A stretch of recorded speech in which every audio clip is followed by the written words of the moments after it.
बनाए। जैसा कि कल हमने पहला वीडियो प्रस्तुत किया था जिसमें क्लास 10 सीबीएसई बोर्ड वालों स्टूडेंट के लिए था, जिसमें हमने एपी को देखा था कि उसमें क्या क्या टर्म है। जैसे सीक्वेंस को हम पढ़े, टर्म्स ऑफ सीक्वेंस क्या क्या होते हैं, टर्म्स ऑफ सीक्वेंस के बाद कितने तरह के सीक्वेंस होते हैं, फिर फाइनाइट सीक्वेंस क्या होते हैं, इनफाइनाइट सीक्वेंस क्या होते हैं। उसके बाद हम लोग देखे थे सीरीज क्या होते हैं।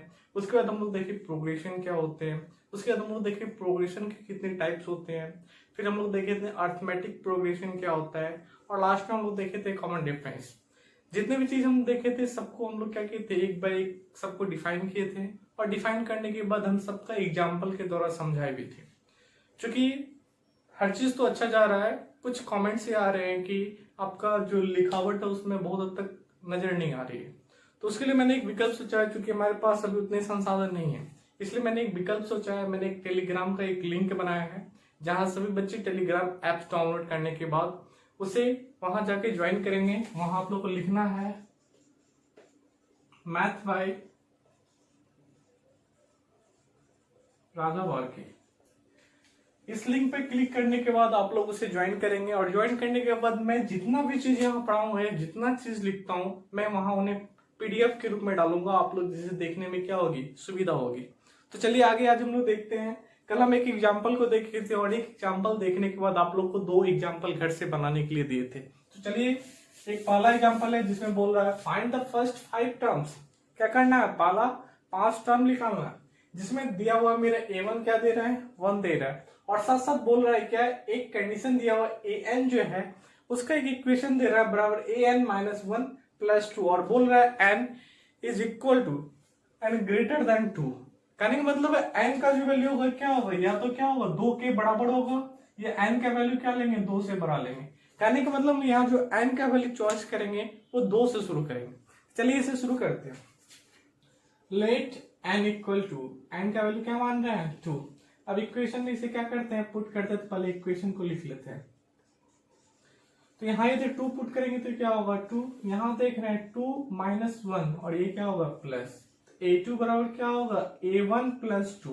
तो यहाँ देख रहे हैं a1, तो a1 का वैल्यू हमें ऑलरेडी क्या है, दिया हुआ है। इसका वैल्यू पुट कर देते हैं, 1 प्लस 2 इक्वल टू क्या होगा 3। तो इससे क्या होगा, मेरा दूसरा टर्म निकल गया, क्योंकि पहला टर्म दिया हुआ था ये मेरा क्या है a2 है, तो जो क्या हो गया मेरा दूसरा टर्म हो गया। क्योंकि n का वैल्यू 2 लिए थे तो n का वैल्यू अब क्या लेंगे, लेट n इक्वल 3। जब 3 लेंगे तो इक्वेशन में इसका वैल्यू क्या करते हैं, पुट करते हैं। तो पुट करते देखते हैं क्या होता है। तो a3 है तो n की जगह क्या होगा 3। उसी तरह देख रहे हैं यहाँ क्या होगा 3 माइनस 1 प्लस क्या होगा 2। तो जब 3 में से 1 जाएगा तो क्या होगा a2 और प्लस 2। a2 का वैल्यू हम लोग पहले निकाले थे, कितना आया था 3, तो प्लस 2, 3 प्लस 2 क्या होगा 5। थे किसका वैल्यू निकल रहा है 3 का। यहाँ देख रहे हैं पहला टर्म मेरा दिया हुआ था, दूसरा निकल गया, तीसरा निकल गया। अब आगे देखते हैं। अब क्या करते हैं, चूंकि n इक्वल कितना तक पुट कर लिए थे, 3 तक पुट किए, तो अभी n इक्वल 4 पुट करते हैं। तो an बराबर मेरा क्या था, an माइनस 1 प्लस 2। तो यहाँ an बराबर n की जगह 4, उसी तरह 4 माइनस 1 और प्लस 2। a4 बराबर क्या होगा a3 प्लस 2, और a3 का वैल्यू हम लोग निकाले हुए थे तो वहां लिख लेना था। तो a2 का वैल्यू मेरे क्या आया था, a2 का वैल्यू मेरा 3 आया था, और a4 का वैल्यू क्या आया था 5 आया था। उसी तरह यहाँ रखेंगे क्या होगा a3 का वैल्यू क्या आया था 5। तो a3 क्या होगा 5 प्लस 2 इक्वल टू क्या होगा 7। तो ये क्या हो गया मेरा a का चौथा टर्म आ गया। क्योंकि हम लोग कितना टर्म निकालना, फर्स्ट 5 टर्म निकालना, तो हम लोग n बराबर क्या पुट करेंगे 5। तो क्या होगा an बराबर क्या था an माइनस 1 प्लस 2। ये क्या होगा a5 बराबर क्या होगा n की जगह 5 माइनस 1 प्लस 2। ये क्या होगा 5 में से 1 जाएगा a4 प्लस 2, और a4 का वैल्यू हम लोग अभी निकालें कितना 7। ये 7 प्लस 2 इक्वल टू क्या हो गया 9। तो a5 का वैल्यू कितना आया 9। हम लोग फर्स्ट टर्म देखे तो पहला टर्म मेरा क्या था 1, दूसरा क्या आया 3, फिर क्या आया 5, फिर क्या आया 7, और फिर क्या आया 9। एक तरह से देखे तो ये क्या है मेरा प्राइम नंबर, और ये मेरे क्या है फर्स्ट 5 टर्म है। अब लोग दूसरे एग्जाम्पल की ओर बढ़ते हैं। तो जैसा कि हम कल ही बताए थे कि ये सवाल बहुत ही आसान है, करना कुछ नहीं है, बस n का वैल्यू पुट करते जाना है। तो हम लोग कल एक सवाल देखे थे, दूसरा सवाल भी देखे, अभी बहुत ही आसान था। एक तीसरा सवाल था जिसे हम लोग देखने जा रहे हैं। क्वेश्चन सेम है, जैसा ही कहा जा रहा है हमें एपी का फर्स्ट 5 टर्म निकालना है, जिसमें हमारा एक कंडीशन दे रहा है कि a1 इक्वल 4 हमारा ये दिया हुआ एक टर्म है, और साथ साथ एक इक्वेशन दे रहा है an+1 equal to n into A N, क्योंकि कोई साइन नहीं देना, क्या होगा, मल्टीप्लाई होगा। तो जाहिर सी बात है n का वैल्यू हम लोग यहाँ क्या करते हैं, 1 पुट करते हैं।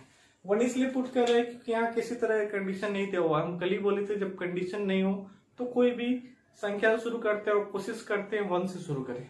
तो आइए देखते हैं आगे क्या होता है। और चूंकि हमारे पास क्या दिया हुआ है तो इसे हम लोग लिख भी सकते हैं। गिवन क्या है, a1 इक्वल क्या दे रहा है, 4। हमारा इक्वेशन क्या है, नाउ an+1 इक्वल टू क्या है, 2n इंटू an। यहाँ क्या होगा, 1+1 इक्वल टू क्या होगा, 2 इंटू 1, और ये क्या होगा, a1, और ये क्या होगा, a2, क्योंकि 1+1 क्या हो जाएगा, 2 हो जाएगा, इक्वल टू क्या होगा, 2, और यहाँ a1 का वैल्यू क्या है मेरा, a1 का वैल्यू ऑलरेडी दे रहा था 4, तो a2 बराबर क्या होगा, 2 इंटू 4 इक्वल टू क्या हो गया, 8। यहाँ देख रहे हैं a1 का जब वैल्यू पुट किए तो मेरा क्या हुआ, a2 का वैल्यू आ गया। अब फिर से लेते हैं, n इक्वल 1 लिए थे तो n इक्वल अब क्या लेंगे, 2, और ऑलरेडी हमें दिया हुआ क्या था, a1 इक्वल 4, क्या ये मेरा गिवन है। अब कंडीशन देख रहे हैं हमारा क्या, तो कंडीशन सेम है, क्या था, an+1 इक्वल टू क्या था, 2n इंटू an। तो n का वैल्यू हम लोग यहाँ क्या ले रहे हैं, 2, तो 2+1, और यहाँ 2 का 2, और n के जगह क्या होगा, 2, और यहाँ भी क्या होगा, 2। ठीक है, अब देख रहे हैं a2+1 इक्वल टू क्या होता है, a3, 2 इंटू 2 इंटू क्या होगा, 4, और a2 का मान हम लोग पहले निकाले थे कितना, 8, 8 4 जो क्या होगा, 32। तो यहाँ देख रहे हैं a3 बराबर मेरा क्या आ गया, 32 आ गया। तो इसे हम लोग एक जगह लिख लेते हैं, चूंकि हमारे पास उतनी जगह नहीं, इसलिए हम लोग एक साइड में लिख लेते हैं। a1 का वैल्यू ऑलरेडी मेरा क्या है, दिया हुआ है, a2 का वैल्यू हमारा कितना आया, 8, a3 का वैल्यू कितना आया, 34। चूंकि हम लोग अभी मात्र 3 टर्म को निकाले, 2 टर्म में और निकालना, उस 2 टर्म को हम लोग क्या कर रहे हैं, निकालने जा रहे हैं। तो अब लेट n इक्वल क्या करते हैं, 2 तक पुट कर चुके थे, तो n इक्वल अब क्या पुट करेंगे, 3। हमारा कंडीशन क्या दिया हुआ था, a1+1 equal to 2n into an। n के जगह क्या होगा, 3+1, यहाँ क्या होगा, 2 इंटू 3, और यहाँ क्या होगा, a3। a3+1 इक्वल टू क्या होगा, a4, 2 3 जा 6, और a3 का वैल्यू हम ऑलरेडी निकाले थे कितना, 32। तो इसको हम लोग क्या करेंगे, मल्टीप्लाई करते हैं। तो 6 2 जा 12, 1 6 3 जा 18 और 90। तो हम लोग देख रहे हैं a4 और कितना है, 94। तो यहाँ कुछ नहीं था, बस थोड़ा सा कैलकुलेशन करने की जरूरत थी। फिर से n बराबर क्या लेंगे, 4, an+1 इक्वल टू क्या होगा, 2n इंटू an। यहाँ n के जगह क्या पुट करेंगे, 4+1 इक्वल 2 इंटू 4, और ये क्या होगा, a4 हो जाएगा, और a4+1 इक्वल टू क्या होगा, a5, 2 इंटू 4 इक्वल टू 8, और ये 4 का वैल्यू कितना आया था, 192। इसको भी हम लोग क्या करते हैं, अब मल्टीप्लाई करते हैं। 8 2 जा 16, कैरी 1, 8 9 जा 72, और 173 का 3, कैरी क्या हो गया, 7, 8 1 जा 8, और 7, 8 7 क्या होता है, 50। a5 क्या आ गया, और a5 मतलब क्या आ गया, AP का 5वां टर्म। तो हमारा 5वां टर्म मिल चुका है, a1 4 था, a2 क्या आया, 8, a3 क्या है, 32, a4 क्या आया, 192, और a5 क्या है मेरा, या तो मेरा यहां से क्या देख रहे हैं, 5वां टर्म AP का लिख लिया। अब आगे देखते हैं और सवाल।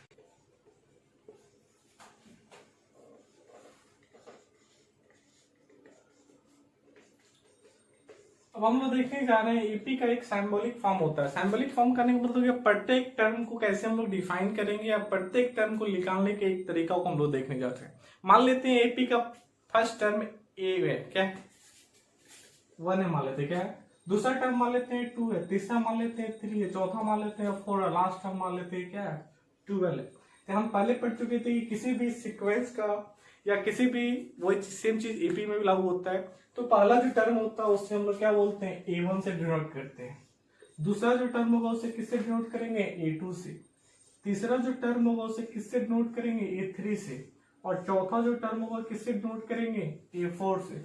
और लास्ट में जो टर्म होता है उससे हम लोग किससे डिनोट करते हैं, an से डिनोट करते हैं। ये एन से डिनोट इसलिए करते हैं क्योंकि हमें पता नहीं होता ये टर्म कितने नंबर पे आ रहा है, ठीक है ना। तो हम लोग आगे देखते हैं, हम चूंकि देख रहे हैं प्रत्येक संख्या ये इससे कितना से इंक्रीज कर रहा है +1, ये कितना इंक्रीज कर रहा है +1, ये कितना इंक्रीज कर रहा है +1। और इसके बारे में हम लोग कह नहीं सकते हैं क्योंकि ये पता नहीं है कितने टर्म के बाद है, लेकिन इतना तो पता है इससे पहले जो टर्म होगा उन दोनों के बीच का भी डिफरेंस कितना होगा +1 होगा। हम देख रहे हैं कि हम लोग पहले भी पढ़े थे, जब एपी का डेफिनेशन पढ़े थे तो उसमें बताया गया था कि एपी में जितने भी एक क्या होते हैं लिस्ट ऑफ नंबर होते हैं, और प्रत्येक नंबर जो होते हैं पहले आने वाले टर्म से एक फिक्स नंबर से जुड़ता है, और वही फिक्स नंबर मेरा क्या कहलाता है एपी कहलाता है। तो देख रहे हैं A1 है, ये A1 के लिए टर्म लागू नहीं होता क्योंकि A2 है, तो A2 में पढ़े थे फर्स्ट टर्म में क्या जोड़ते हैं हम लोग फिक्स कांस्टेंट जोड़ते हैं। फिक्स कांस्टेंट को हम लोग पढ़े थे कल, इसे क्या कहते हैं कॉमन डिफरेंस कहते हैं।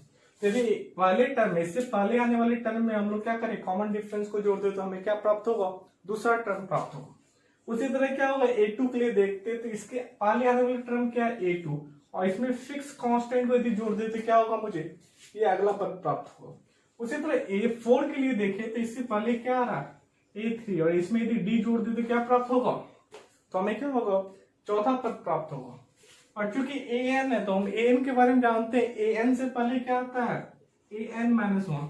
मान लेते हैं AN क्या है 10th टर्म है, तो इससे पहले क्या होगा 9th होगा, और पहले मतलब क्या होता है -1, क्योंकि ये N है तो क्या होगा N-1 इससे पहले का टर्म होगा। अब यहां तक चूंकि ये N-1 ये तो क्या मेरा पहले का टर्म, लेकिन इसमें जोड़ना क्या है D है, तो हम देख रहे हैं एक तरह का सीक्वेंस बनता है, और इसमें क्या होता है हम लोग प्रत्येक टर्म देख रहे हैं दूसरे टर्म से क्या हो रहा है जुड़ता जा रहा है। या ऐसे भी देख सकते हैं, मान लेते हैं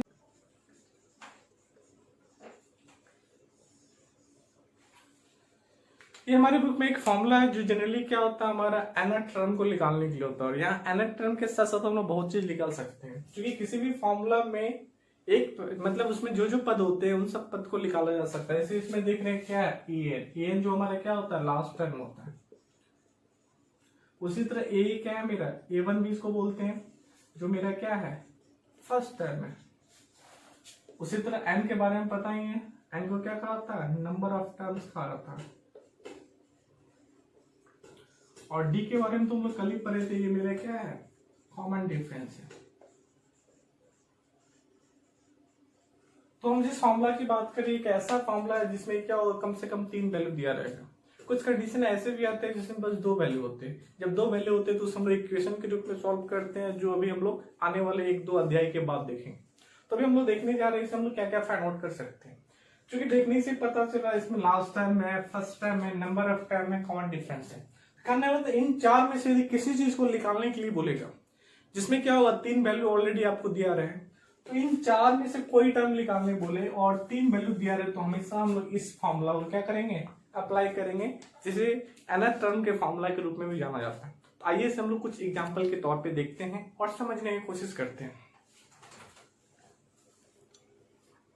तो हम लोग आज एनसीईआरटी बुक का चैप्टर 5 जिसका पहला एक्सरसाइज 5.1 देखने जा रहे हैं, जिसमें पहला क्वेश्चन है in which of the following situation does the list of number involve make and AP and Y.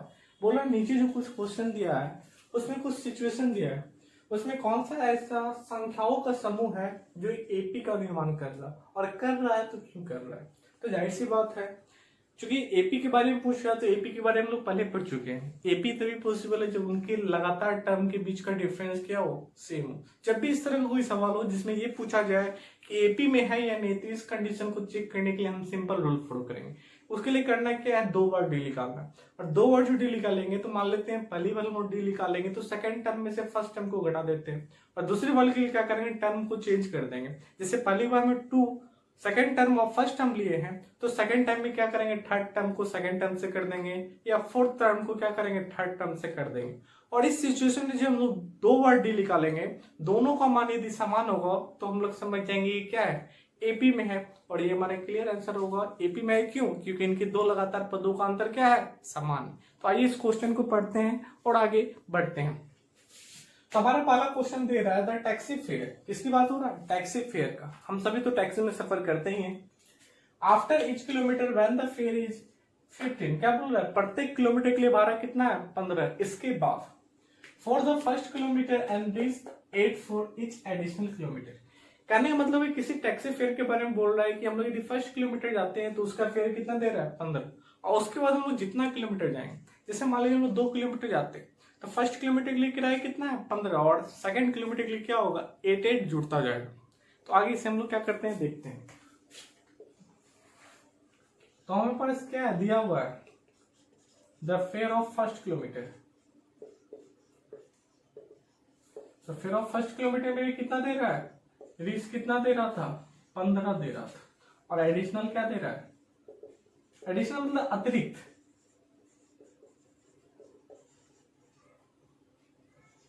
हम मानते हैं हम लोग क्या जाते हैं 1st किलोमीटर के लिए फेयर देखते हैं।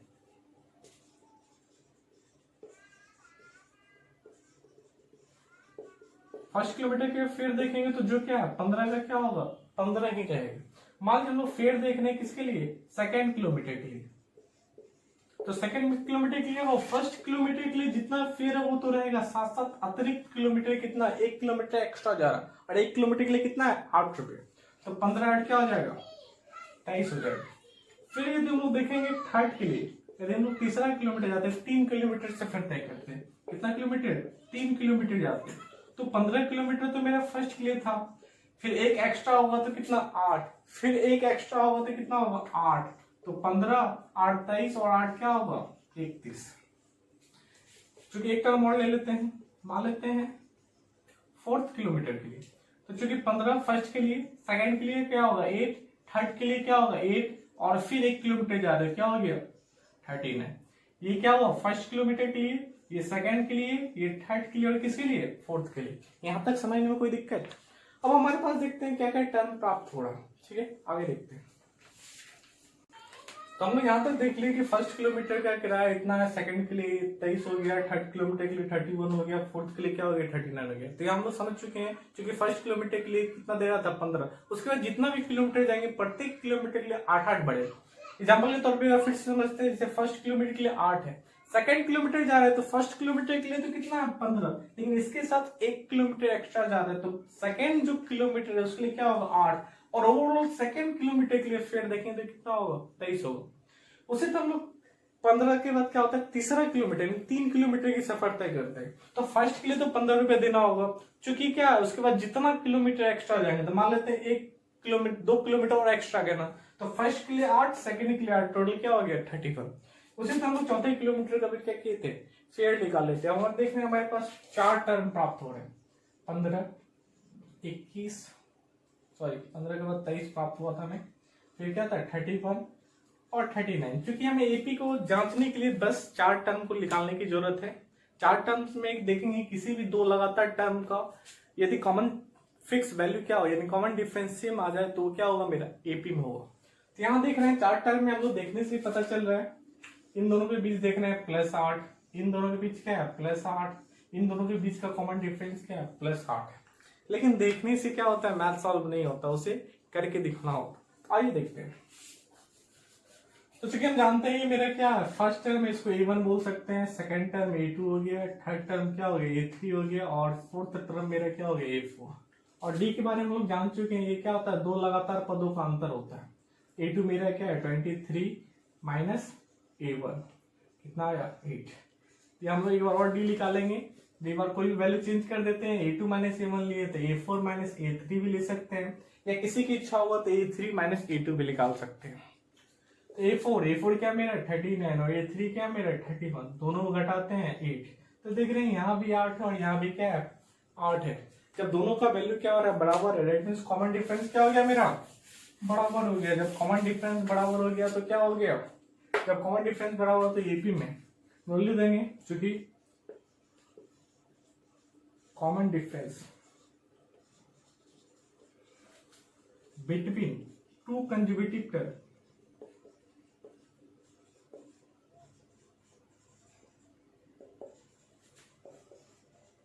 Terms are same. हम लोग पहले डेफिनेशन में पढ़े थे कि 2 लगातार पदों के बीच का अंतर समान हो तो वो क्या होगा एपी में होगा। जब 2 लगातार पदों के बीच का अंतर समान है therefore this are in AP. Clear है। चूंकि हम दिखा दिए एपी में है और साथ साथ रीजन पूछ रहा, तो रीजन क्या है, दो लगातार पदों का अंतर क्या है, समान है। चलिए आगे देखते हैं। तो हम लोग पहले से देखे थे वो एक्सरसाइज 5.1 का पहला नंबर था, जिसमें हम पहला नंबर का पहला क्वेश्चन बताए थे। उसमें 3 क्वेश्चन और है जिसे आप लोग को घर पे बनाना है। उसके बारे में हम लोग कल चर्चा करेंगे, क्योंकि आज वीडियो लंबा नहीं बने। क्योंकि हम आज जितने भी तरह के टाइप के क्वेश्चन है उनका एक एक क्वेश्चन को समझाते हैं, उन्हें आप लोग घर पे बनाएंगे। तो आइए हम लोग दूसरे नंबर क्वेश्चन को देख रहे हैं। ये क्वेश्चन हालांकि हम लोग पहला एग्जाम्पल के तौर पर कर चुके थे। क्वेश्चन बोल रहा है right the first 4 term of AP. क्या बोल रहा है कि इस एपी का पहला 4 टर्म निकालना। When the first term A and the common difference D are given as follows, जिसमें क्या बोल रहा है कि पहला टर्म A और कॉमन डिफरेंस D हमारे पास क्या है, दिया हुआ है। तो देखते हैं, हमारे पास 5 सवाल है। 5 सवाल में से सवाल में यदि प्लस माइनस गुना भागक बट्टा हो, वो देख कर डरना नहीं, बस अपने रूल को फ्लो करना है। तो आइए, चूंकि सारा सवाल तो ये सवाल तो देखने से आसान लग रहा है, आप सभी बना सकते हैं। हम माइनस वाले सवाल को लेके चलते हैं, क्योंकि सवाल देखकर ही बहुत सारे बच्चे डर जाते हैं। तो आइए से देखते हैं क्वेश्चन नंबर 4। क्वेश्चन नंबर 4 देख रहे हैं, ए बराबर क्या दे रहा है, -1, और डी बराबर क्या दे रहा है, A2। डी बराबर 1/2 दे रहा है। क्योंकि हम लोग कल ही पढ़े थे कि पहला टर्म जो होता है वो मेरा ऑलरेडी क्या दिया हुआ, और सेकंड टर्म को निकालने के लिए हम लोग एक शॉर्ट फॉर्मूला पढ़े थे कि यदि A1 में क्या करें हम लोग, डी जोड़ देते हैं। यहाँ ये कंसेप्ट भी अपनाना बहुत ही आसान होगा। A1 मेरा ऑलरेडी क्या दे रहा है, -1, और D का वैल्यू क्या है, 1/2। नीचे क्या होगा, 1। दोनों का यदि एलसीएम लेंगे तो क्या होगा, 2। 1 का 2 टाइम्स है, इसलिए -1 का 2 टाइम्स क्या होगा, -2। और 2 का 1 टाइम्स, इसलिए 1 का 1 टाइम क्या होगा, 1। प्लस माइनस माइनस, और हम जानते हैं प्लस माइनस माइनस तो होता है, लेकिन जो बड़ा संख्या होता है उसके आगे जो साइन हो, चाहे वो प्लस हो तो प्लस लेंगे, माइनस हो तो माइनस लेंगे। यहाँ बड़ा संख्या 2 है, 2 के आगे माइनस है, इसलिए यहाँ क्या होगा, 2 minus plus -2 plus 1, plus minus minus 2 में से 1 जाएगा तो 1 होगा, लेकिन बड़ा संख्या 2 है, इसके आगे माइनस, इसलिए क्या होगा, -1/2। ये मेरा क्या आया, A2 आया। उसी तरह हम लोग A3 भी निकाल सकते हैं। तो A3 बराबर क्या होता है, A2 प्लस और D, और A2 का वैल्यू क्या देख रहे हैं, -1/2, और D का वैल्यू क्या है मेरा, 1/2। हम जानते हैं कोई संख्या प्लस में और कोई संख्या माइनस में, और दोनों संख्या सेम हो, बस प्लस माइनस का अंतर हो, तो दोनों का यदि जोड़ेंगे तो वैल्यू क्या होगा, 0 होगा। तो जाहिर से पता चल रहा है ये क्या हो जाएगा, 0। इसे इसी तरह सॉल्व करके ही देखेंगे तो क्या होगा, 0 ही आएगा। अब हमें क्या करना है, चौथा टर्म निकालना। चौथा टर्म क्या होगा, A3 प्लस D, और A3 का वैल्यू क्या है, 0, और D का वैल्यू क्या है, 1/2। और जानते हैं शून्य में किसी संख्या को जोड़ते हैं तो वही संख्या होता है जिसे उससे जोड़ते हैं। जोड़ किससे रहे, 1/2 से। तो फर्स्ट टर्म मेरा क्या आया, दिया हुआ था -1। सेकेंड टर्म क्या आया, -1/2। थर्ड टर्म क्या आया, 0, और फोर्थ टर्म क्या आया, 1/2। तो देख रहे हैं मेरे प्यारे बच्चों, यहाँ किसी तरह की सवाल बनाने में दिक्कत नहीं है। तो इसमें भी 4 सवाल इससे आप लोग घर से बनाएंगे। अगला टाइप देखते हैं। तो एक्सरसाइज 5.1 का हम तीसरा टाइप देखने जा रहे हैं, जिसमें बोल रहा है for the flowing APs. APs करने का मतलब पहले से ही एपी में है। बोल रहा है कि इसका फर्स्ट टर्म निकालना और कॉमन डिफरेंस निकालना है। फर्स्ट टर्म के लिए जानते हैं, जो किसी भी एपी का पहला जो संख्या होता है वो फर्स्ट टर्म होता है, और कॉमन डिफरेंस जानते हैं 2 टर्म, यानी लगातार 2 टर्म में से घटा दे तो हमारा क्या होगा, कॉमन डिफरेंस निकलेगा। इससे पहले डिनोट कर लेना, ये A1 है, ये क्या है, A2 है, ये क्या है, A3, और ये क्या है, A4 है। तो फर्स्ट टर्म की बात करें तो फर्स्ट टर्म क्या होता है मेरा, A1 होता है, और A1 यहाँ क्या है मेरा, 3। अब आता है कॉमन डिफरेंस।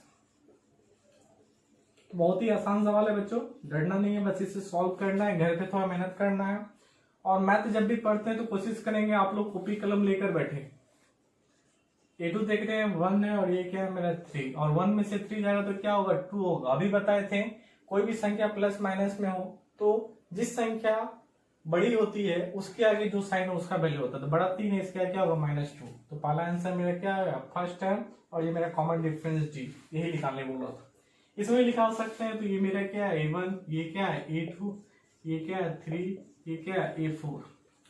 फर्स्ट टर्म की बात होगी तो फर्स्ट टर्म जान रहे हैं, A1 को ही क्या कहते हैं, फर्स्ट टर्म, जो क्या मेरा 1/3। और कॉमन डिफरेंस को D का होता है। D बराबर क्या होता है, A2 - A1। किसी को लिखना हो तो A3 - A2 भी लिख सकते हो, या A4 - A3 भी लिख सकते हो। हमेशा वैल्यू सेम आएगा क्योंकि AP में है। तो कोई भी ले लेते हैं हम। A2 को A1 से ही घटा रहे हैं। A2 देख रहे हैं क्या है, 5/3, और ये क्या है, 1/3। क्योंकि एलसीएम सेम है तो वही का वही होगा, ऊपर वही होगा, घट जाएगा। 5 में से बन जाएगा 4/3। तो हमारा ये डी भी निकल गया और ए भी निकल गया। अब लास्ट टाइप देखते हैं। तो हम अब चौथा टाइप जो है क्वेश्चन एक्सरसाइज 5.1 का चौथा क्वेश्चन जो है उसे देखने जा रहे हैं, जिसमें बोल रहा है कि which of the following are APs. कहने वाले नीचे कुछ क्वेश्चन दिया हुआ, उसमें से कौन कौन एपी है इसके बारे में जान चुके हैं। दो लगातार पदों का अंतर जब सेम होगा तो वही एपी में होगा, इसके लिए वही करेंगे, 2 बार डी निकालेंगे। फिर आगे कुछ क्वेश्चन बोल रहा है if they are an AP, यदि वो एपी में होंगे तो उनका कॉमन डिफरेंस निकालना और आगे का 3 टर्म निकालना। तो हम एक एग्जांपल लिए जो देखने से हार्ड लग रहा था, हालांकि हम सारे क्वेश्चन को डिस्कस करेंगे, आज बस समझा रहे हैं। तो चूंकि ये मेरा क्या है, पहला टर्म क्या हो गया A1, ये क्या हो गया A2, ये क्या हो गया A3, A4। तो हम लोग पहले डी निकालते हैं। तो डी के लिए क्या करते हैं, A2 में से A1 घटाते हैं। A2 क्या है मेरा 3 + √2 और ये क्या है मेरा 3। तो चूंकि जानते हैं रूट का अलग सम होता है और जो सिंपल नेचुरल नंबर होता है उनका अलग सम होता है। तो देख रहे हैं 3 प्लस में 3 माइनस है, प्लस माइनस सेम संख्या है, माइनस में तो यहाँ क्या होगा √2 आया डी का वैल्यू।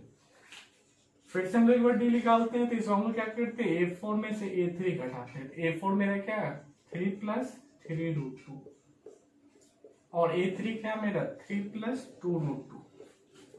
तो ये क्या होगा 3 + 3 √2 माइनस 3 प्लस माइनस माइनस 2 √2। तो देख रहे हैं 3 प्लस में माइनस में कट जाएगा।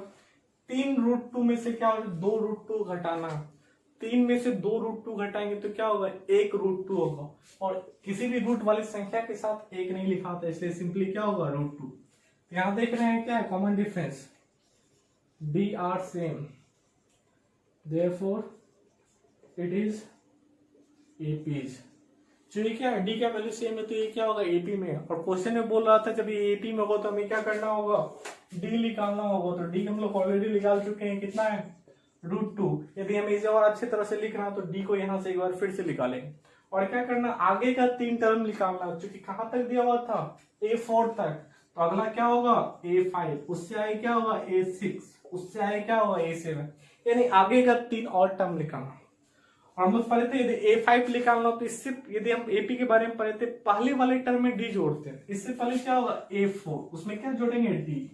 और A4 का वैल्यू हमारा दे रहा था कितना 3 + 3 √2 और डी का वैल्यू कितना √2। तो देख रहे हैं यहाँ पे जब 3 का तो 3 ही हो जाएगा, 3 √2 में 1 √2 जोड़ेगा तो 3 1 क्या होगा 4 √2, ये क्या हुआ A5। उसी तरह A6 निकालना तो क्या होगा A5 + D। A5 क्या 3 + 4 √2 और डी का वैल्यू √2। तो 3 का 3 ही होगा, 4 √2 1 √2 क्या होगा 5 √2। A7 निकालना तो क्या होगा A6 + D। तो ये क्या होगा A6 का वैल्यू पहले निकाल चुके हैं, अब वैल्यू क्या है डी का √2 और ये 5 और 1 क्या होगा 6 √2। देख रहे हैं ये सवाल भी बनाना क्या है आसान। आप सभी घर पे इसे क्या करेंगे, सारे सवाल को बताएंगे। कमेंट्स मेरा ऑन हो चुका है, आप लोग को किसी तरह की समस्या हो तो कमेंट बॉक्स में डालेंगे और टेलीग्राम पे मेरे लिंक को सब्सक्राइब करेंगे। धन्यवाद।